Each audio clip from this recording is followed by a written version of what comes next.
Olá, aqui é o professor Vitor Araújo.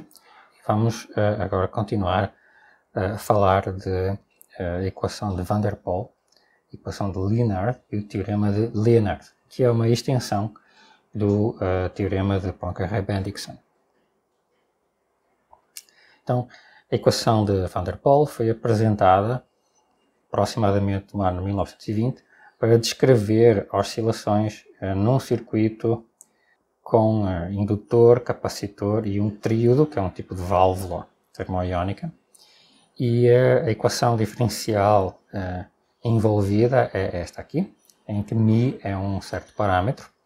Okay? E isto representa a circulação de eletricidade num circuito deste tipo, com as notações habituais de eletrónica. Vai nos interessar analisar, né, as soluções deste tipo de equação. Esta equação pode e deve ser reescrita de uma forma um pouco mais geral, deste jeito, em que o f de x vai ser a função μ vezes x² menos 1, é perfeitamente equivalente ao que estava antes, mas nesta forma, né, nós observamos que se μ for zero, nós voltamos a esta equação, que é a equação do oscilador periódico. Né? Bom, em 1928, o engenheiro Leonard ele estudou um caso especial deste tipo de equações e obteve uma extensão do teorema de Poincare-Bendixson que fornece, isto aqui é a novidade, condições suficientes para obter um ciclo limite único, que é o limite de todas as trajetórias regulares da equação. Okay? Então, o teorema de Poincare-Bendixson ele não nos dá unicidade automaticamente. Okay? Então, nós vamos acrescentar umas condições e obter que nós temos um limite, um ciclo limite único. Okay? E vamos aplicar depois ao caso da equação de Van der Pol. Então, nós vamos essencialmente pegar naquela função fzinha, integrá-la, chamamos-lhe f grande, né, o integral de 0 até x de fs ds, e vamos introduzir uma variável, x' igual a y menos f de x, e obtemos o sistema de equações de primeira ordem, equivalente à equação inicial. Portanto, ficamos com y' igual a menos x, e x' igual a y menos f de x. É fácil verificar que este sistema de equações é totalmente equivalente ao sistema original. Bom, este tipo de sistema é conhecido como sistema de Leonard. Então, nesta versão, nesta estrutura, okay, nós vamos assumir que a função f grande de x é ímpar, em particular f de 0 é 0, f grande, né? O f grande de x, lembrem que o f grande de x é esta integral, né? Vai para mais infinito quando o x tende para mais infinito, ou seja, não limitado, quando o x cresce. Existe um único ponto na parte positiva do eixo do x, né? Existe um único ponto que é o zero da função positivo. Ela já é zero em zero, mas existe um outro ponto, okay? Ela é um outro zero positivo, e entre esse ponto e a origem a função é negativa, o f grande de x é negativo, e para a direita, todos os outros pontos, o f de x é positivo, para x maior que z. No caso da equação de Van der Pol, o z corresponde a um valor de raiz de 3. Okay? Então, o f de x é negativo entre 0 e z, e para x maior que z, o f de x é positivo. Perto da origem, este aqui representa o campo daquele sistema de equações. Vemos que aqui parece que temos, né, um ciclo limite. E se nós fizermos algumas soluções numericamente, né, temos aqui a indicação de que tem algum ciclo aqui, tem aqui uma órbita fechada, okay, que parece ser o ciclo limite, onde todo mundo está convergindo para lá. Ok? Propriedades deste tipo de equações. Bom, acontece que o sistema de Leonard tem uma única singularidade na origem, e nesse ponto a aplicação linear derivada da função que é dada pelo sistema de equações, esta função assim é a função aqui, g de x, y, em que a primeira coordenada é y menos f de x, a segunda coordenada é menos x. Então, a aplicação linear derivada na origem, nesse ponto que é a singularidade na origem, tem esta expressão, né? E o traço é menos f0 e o determinante é 1. Portanto, nós temos essencialmente estes seguintes autovalores. Okay? E se o f de 0 não for 0, então as suposições que nós fizemos atrás garantem que, de fato, o f de 0 é negativo. Bom, e no caso da equação de Van der Pol, de fato, o f de 0 é menos 1. Fzinho, né? Podem verificar. Logo, ambos os autovalores complexos têm partes reais positivas. Ok, isto aqui fica soluções apenas, isto aqui fica sempre negativo, né? Então temos parte real positiva deste lado, isto aqui é um autovalor complexo. Portanto, nós temos uma fonte na origem, né? E as trajetórias regulares na sua vizinhança se afastam da origem quando o tempo cresce. Certo? Porque temos autovalores complexos e, portanto, se nós linearizarmos, se eu pensar numa equação linear com esta matriz, né, nós temos então uma fonte na origem e trajetórias regulares que se afastam da origem quando o tempo cresce. Em princípio, isto vai ser aproximado pela equação.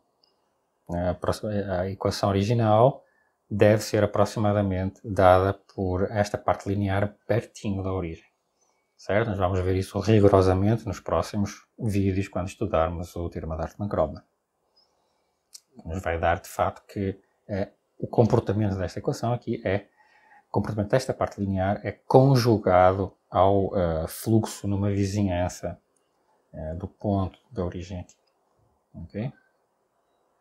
Mas isto é apenas uma indicação, por enquanto. Então, nós podemos também concluir tudo isto sem usar, né, o f de 0 e sem usar a linearização, sem usar aquela derivada, etc. Como é que nós podemos fazer isso? Temos esta função, a função r de xy igual a distância à origem, né, sobre 2, distância à origem ao quadrado da distância à origem sobre 2, e derivamos ao longo das trajetórias do campo para obter o seguinte. Então, a derivada desta função r nas trajetórias x de y de t que sejam soluções daquele sistema de equações, a derivada passa a ter esta cara. Okay? São aqui x ao quadrado, mas o x é uma função de t, então ficamos com x porque o quadrado, né, vai se cancelar com este 2. Da mesma forma, y aqui, substituindo as expressões da equação diferencial, obtemos esta expressão, menos xf de x. E acontece que esta expressão ela é positiva sempre que eu tiver o x entre 0 e 0.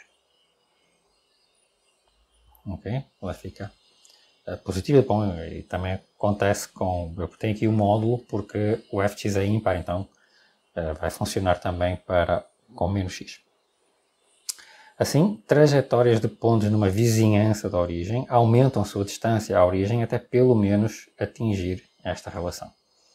Analogamente, a distância à origem diminui quando eu passo a ultrapassar o z.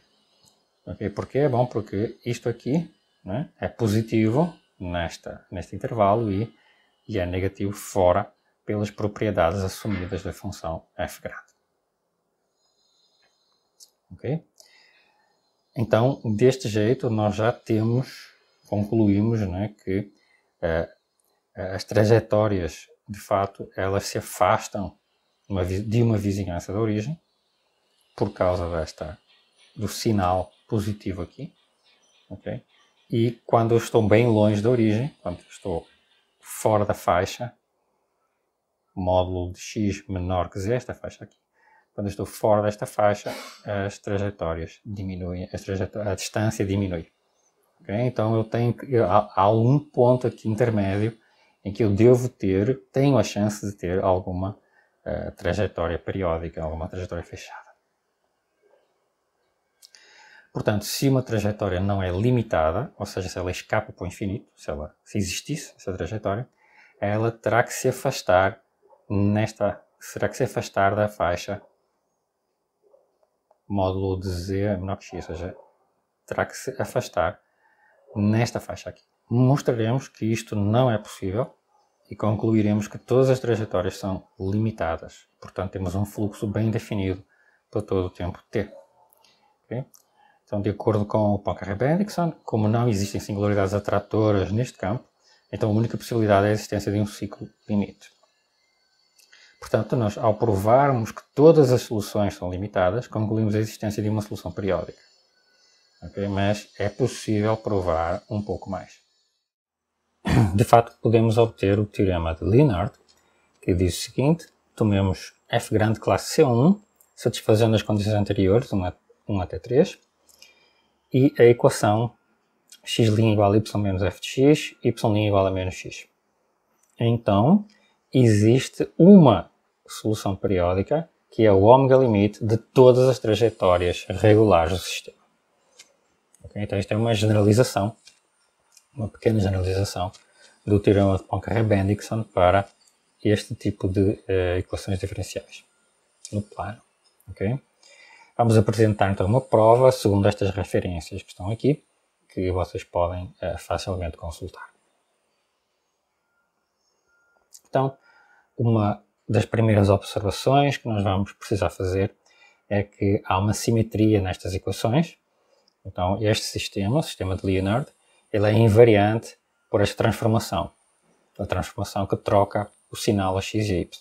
Então, se eu trocar x por menos x e y por menos y, obtemos, lembrando que o f grande é ímpar por hipótese, nós, ao trocarmos aqui estes sinais, obtemos esta expressão, mas isto é exatamente equivalente ao sistema original. Se eu multiplicar tudo por menos 1, volta ao sistema original. Portanto, em consequência importante desta simetria, se tivermos uma trajetória x de y de t, com uma certa condição inicial, x0, y0, então a trajetória menos xt menos y de t, com condição inicial menos x0 menos y0, também é uma solução do mesmo sistema, por causa desta simetria. Portanto, aplicando a simetria, eu pego em soluções e obtenho novas soluções aplicando a simetria. Okay? Isto vai ser útil para simplificar certos argumentos no que segue. Vamos começar então com um pequeno lema das isoclinas, que diz o seguinte: divida o plano nas 4 regiões delimitadas pelas isoclinas, ou seja, pelos pontos onde x' é 0, pelos pontos onde y' é 0, como na figura que nós vemos aqui. Okay? Então reparem, para aqui, esta linha azul representa o x' igual a 0, que dá y igual a f de x, e vermelho corresponde ao y igual a 0, que é o x igual a 0, essencialmente. Ok? Então, é fácil observar pelos sinais da f, pelo sinal de x e de y, nestas várias posições, que o plano fica dividido em 4 regiões, R1, R2, R3, R4, e que o fluxo, ele circula nestas direções. Ou seja, aqui, por exemplo, no eixo Y, em vermelho, para x0 e y positivo, nós temos o campo apontando para a direita, e, ao contrário, aqui embaixo, nós temos o campo apontando para a esquerda. Ao longo do gráfico y igual a f de x, nós também podemos facilmente ver qual é a direção do campo, como está aqui representado. Então vemos que as trajetórias têm que seguir este tipo de ordem. Certo? Então, as isoclinas são as curvas x igual a 0 e y igual a f de x, neste caso. Okay? E agora aqui segue descrevendo aquilo que eu já fiz no gráfico. Ou seja, na região R1 estamos acima do gráfico de fx, portanto nós temos que o x', que é y menos fx, é positivo, e o y', que é menos x, é negativo, na região R1. Na região R2 estamos abaixo do gráfico, e portanto temos x' negativo e y' positivo. A simetria do campo nos permite depois desenhar, trocar os sinais destas, trocar estes sinais na região R3 e na região R4. Assim, uma trajetória γ, começando em 0, y0, com y0 positivo, começando no eixo y com y positivo, só pode se movimentar para a direita e para baixo por causa destas relações, né? Até que a trajetória vai encontrar o gráfico de f de x num certo tempo positivo. Ok? Isso é eu começo alguns aqui, né? E isto segue para cá, até bater aqui. Representando aqui, né? Eu pego no 0y0 e sigo nesta direção até bater aqui em algum ponto. E depois continuo, né? E sei que tenho que bater aqui por causa da relação dos sinais. Certo? Tenho que bater depois aqui e depois, bom, a partir daqui eu só basta usar a simetria, né? A partir daqui eu sei que eu tenho que seguir agora uma trajetória deste tipo. Isto aqui é só completando o argumento formalmente. Então, no tempo t1, quando eu bati no gráfico, né, eu tenho y' negativo, então a trajetória vai ingressar na região R2, onde o x' é negativo, e portanto a trajetória se movimenta na direção do eixo negativo dos y, que vai ser atingido num certo ponto 0, y1, para algum y1 positivo, é 0 menos y1, né? Num certo tempo t1 maior que t0. Então neste ponto a trajetória já deu meia volta, passando da condição inicial 0y0 para o ponto 0 menos y1, que é a trajetória azul na figura. Ok, nós já demos aqui esta volta.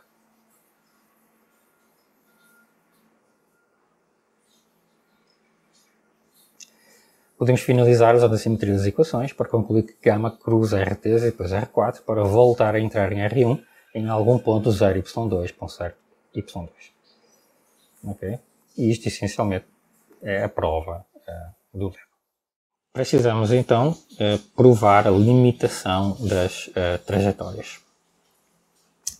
Então, é suficiente mostrar que para um ponto inicial 0y0 com um certo y0 inicial, né, muito grande, teríamos que a trajetória contorna a origem e retorna ao eixo positivo dos y num ponto 0, y2, com o y2 um pouco menor que y0.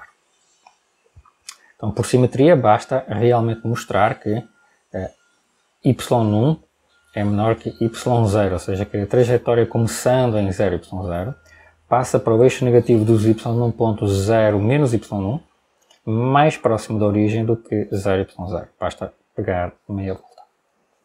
De fato, se tomarmos a trajetória de 0y0 até 0 menos y1, refletida pela simetria t, que nós vamos ver já na figura, então, como não pode haver interseções entre trajetórias com diferentes condições iniciais, por causa da unicidade das soluções, vemos que se o y1 for menor que o y0, então obrigatoriamente o y2 é menor que o y1. Ou seja, esta trajetória aqui, né, se este 0 menos y1 estiver mais próximo da origem que o inicial, okay, então eu já sei que a próxima trajetória, continuando a esta, né, ela vai ter que aparecer aqui em baixo.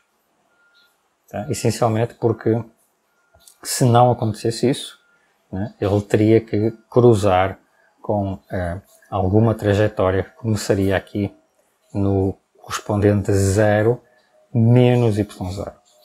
Eu teria que cruzar com ela. Ok? Então basta y1 seja menor que y0. Basta que este retorno aqui, esta passagem daqui do 0y0 para este ponto, seja de maneira que este ponto aqui seja mais próximo da origem que o inicial.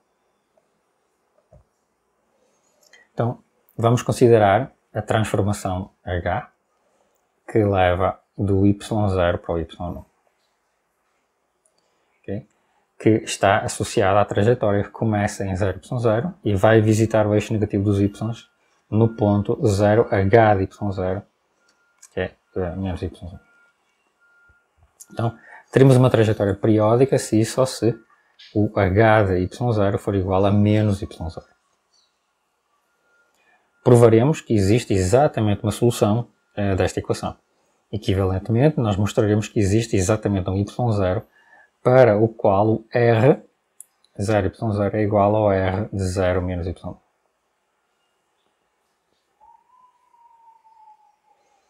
Bom, para isso, nós vamos fazer o quê? Nós vamos definir esta diferença. R de 0h de y menos o R de 0y. A diferença das distâncias, né? A distância no início e a distância depois de meia volta. Distância origem. E vamos chamar esta diferença de delta, de y, depende do y inicial. E isto nós podemos pensar como sendo este integral, pelo teorema fundamental do cálculo. Isto é, o integral desta derivada do r ao longo da trajetória, okay? E integramos de 0 até t1 de 0y, onde o t1 é o tempo da primeira visita ao eixo negativo dos y da trajetória, que começa em 0y0, é o tempo de dar aquela meia volta.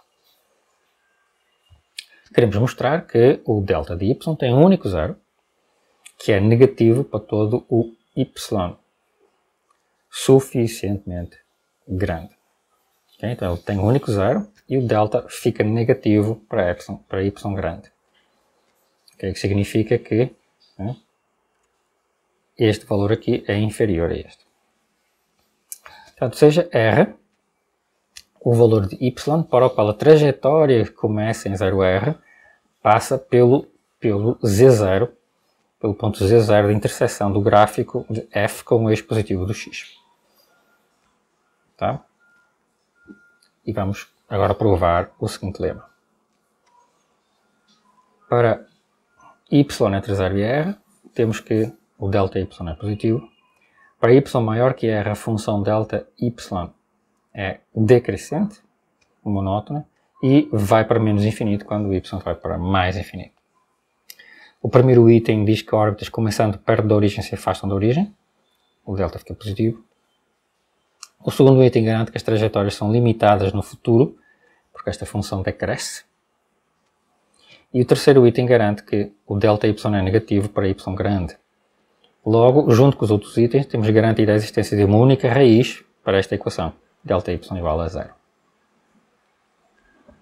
Ok? Nós começamos com o delta positivo, depois ele decresce e vai para menos infinito quando o y vai para mais infinito, logo ele começa positivo e depois vai para menos infinito, então ele tem que cruzar. Tem que cruzar na origem, tem que ter um zero, e como isto aqui é monótono decrescente, só pode ter um zero. Então, vamos agora ver a prova deste resultado. Eu quero lembrar aqui que o R é aquele ponto, 0R é aquele ponto que corresponde à trajetória que vai cair exatamente nesta interseção. Então o gráfico y igual a f de x, está aqui esta curva grossa, e o eixo positivo do x, que é esta linha aqui. Então o R é o único ponto onde isto acontece. Então, para provar o item 1 do lema, se eu tomar o y entre 0 e r, né, então a trajetória por 0y não pode cruzar a trajetória por 0r, ela está abaixo. Então temos que o x de t vai ser certamente menor ou igual que o z, e o x de t atinge o z se e só se o y seja igual ao r. Né, esta figura aqui. Então, ou seja, se o x está aqui em baixo, né, se eu começo com o y, aqui em baixo, então eu vou ter uma trajetória que vai ser algo deste tipo. Né? E portanto eu não bato no no R, né? Aquela trajetória ali. Se eu começar aqui, né? Então, desse jeito, nós vemos que o f do x de t fica negativo e ele pode se anular apenas se o y é r.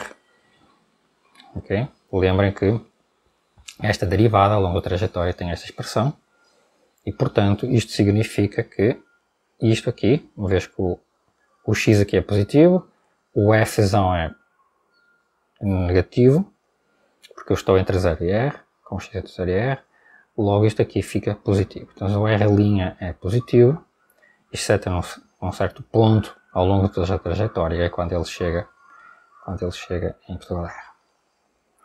Okay? Então, isto está provando o que a gente quer, né? Completa a prova do item 1. O r' é positivo, portanto, o delta de y, que é esta integral, é positivo. Completamos a prova do item 1. Vamos agora pensar nos outros itens. Vamos usar esta estrutura aqui. Vamos considerar agora pontos y' acima de R. Vamos considerar as trajetórias desses pontos e vamos vamos quebrar as trajetórias em alguns pedaços que nos permitam fazer a comparação daquela integral. Então, seja agora y' menor que y e ambos maior que R.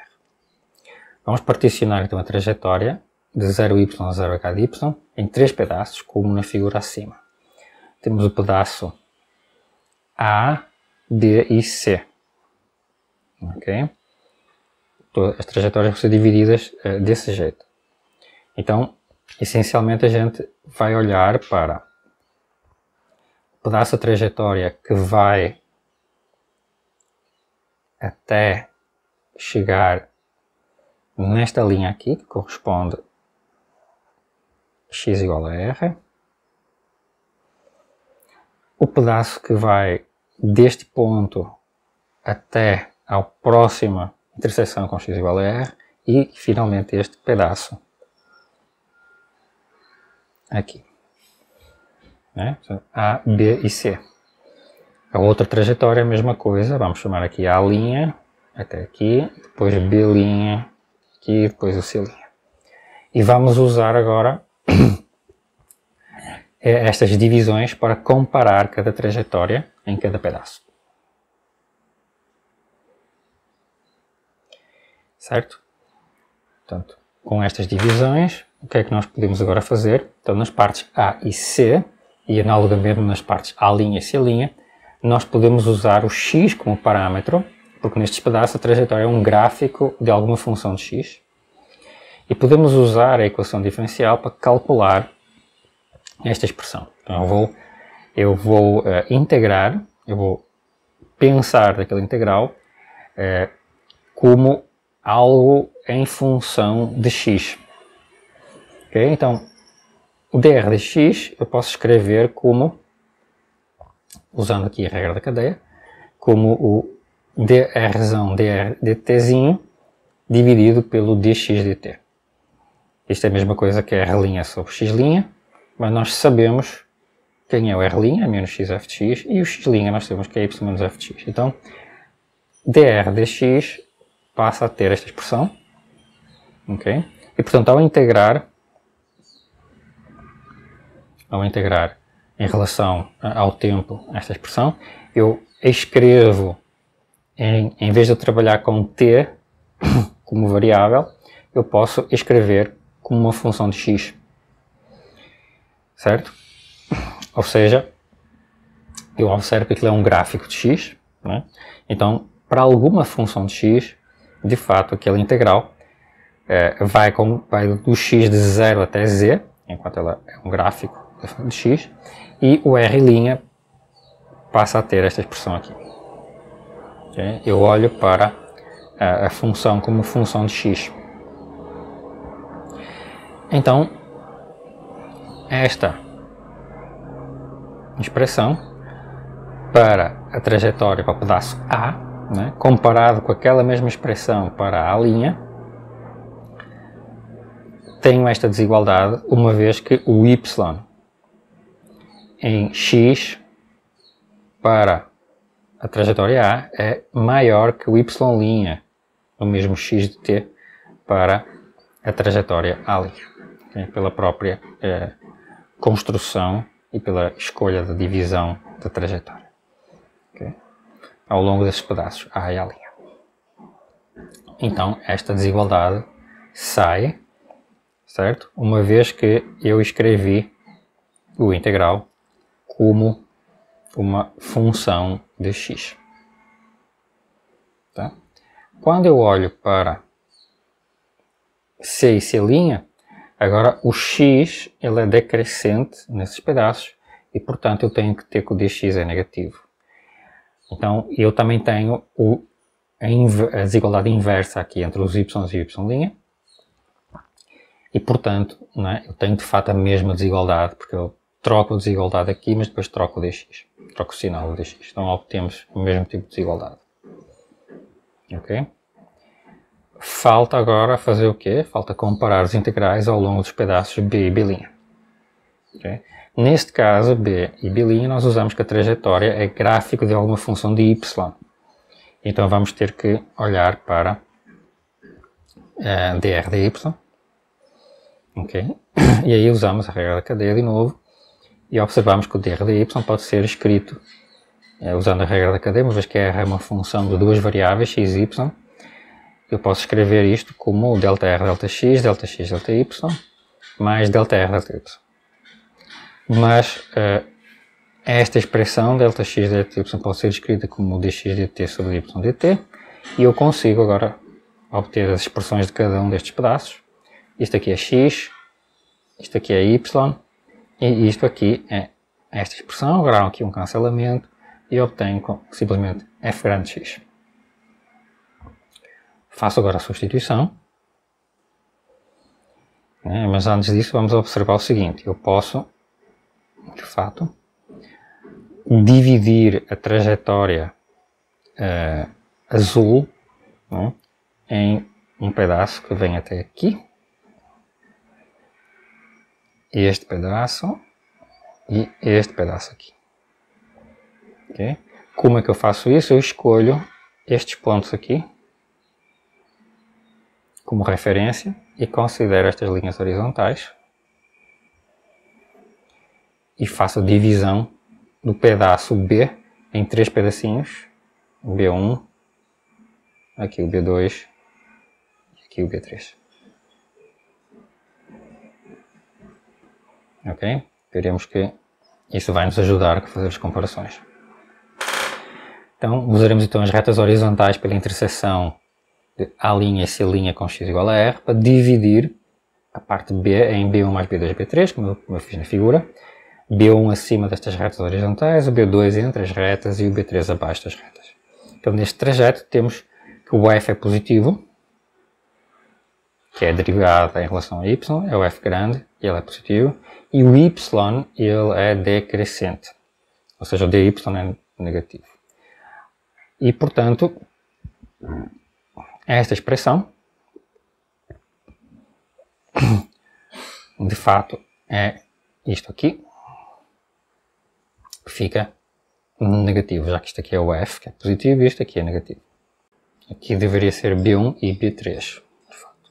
Portanto, resta comparar os integrais entre o B' e o B2. Okay, aqui deveria ser B3. Okay, bom, mas o x é maior sobre o B2 do que sobre o B'. E o f de x é decrescente para x maior que z. Portanto, em B', esta integral, de fato corresponde a isto aqui. Okay? Isto aqui é f, e agora acontece que isto é inferior a este, ao f aqui, para o mesmo y. Tá?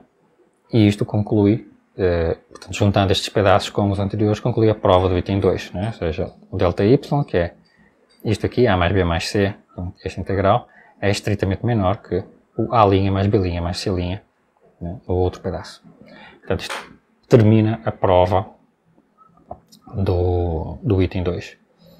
Nós temos as desigualdades obtidas como no enunciado. Falta olhar agora o item 3.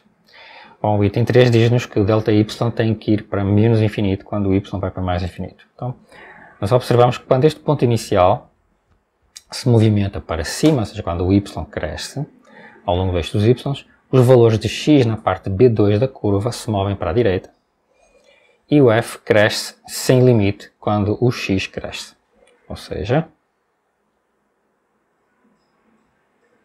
se eu aumentar, se este ponto vier mais para cá, o que vai acontecer é que eu vou ter a curva vindo mais para cá e, portanto, no pedaço B da curva, eu vou ter aqui um f cada vez maior. Então aqui o f, neste lado, vai para infinito. Quando eu começar a aumentar o valor do y, se o y começa a aumentar para cá, isto aqui vem para cá. Ok? Logo, o que vai acontecer é que este integral, o integral deste pedaço aqui, vai ficar cada vez maior. Mas lembrem que, ao integrar aqui, eu estou trabalhando com o y como parâmetro e o y decresce quando eu faço este integral. Então eu vou obter que o integral neste pedaço vai ser negativo e grande. Tá? Resta comparar com o que se passa aqui, e o que se passa também neste pedaço aqui final, nesta parte aqui. Então, mas acontece que a passagem daqui para cá demora um certo tempo finito. Porquê? Porque eu tenho uma velocidade finita. Eu tenho uma velocidade finita do campo que está me empurrando para esta direção. E da mesma forma, aqui eu tenho um certo tempo finito para fazer esta passagem. Então, este integral é limitado. O valor de f aqui é negativo. O f de x está deste lado aqui, Portanto, neste pedaço aqui, para x aqui, o f é simplesmente um valor negativo e o tempo de integração é limitado. Então, são valores limitados aqui e este é um valor não limitado e negativo. Então, isto conclui o que nós precisamos, essencialmente. Okay? Vamos olhar com um pouquinho mais de cuidado. Então, este integral aqui tem estes dois pedaços. Este pedaço vai para menos infinito, aquele pedaço P. E os integrais em A mais C são limitados uniformemente, pois, o tempo de integração, o tempo para sair de 0y até chegar a x igual a r, é uniformemente limitado, e 2, para y grande, nós temos que esta expressão aqui, ela é limitada. Para y grande, aqui fica sempre limitado, já o valor que eu estou integrando é limitado. Portanto, o tempo de integração depende do valor de x', y menos f de x sobre a curva A mais C. Este valor é uniforme positivo e afastado de zero. Portanto, a velocidade horizontal da trajetória, 0y até x igual a r, é uniformemente positiva, digamos maior ou igual a um certo epsilon positivo.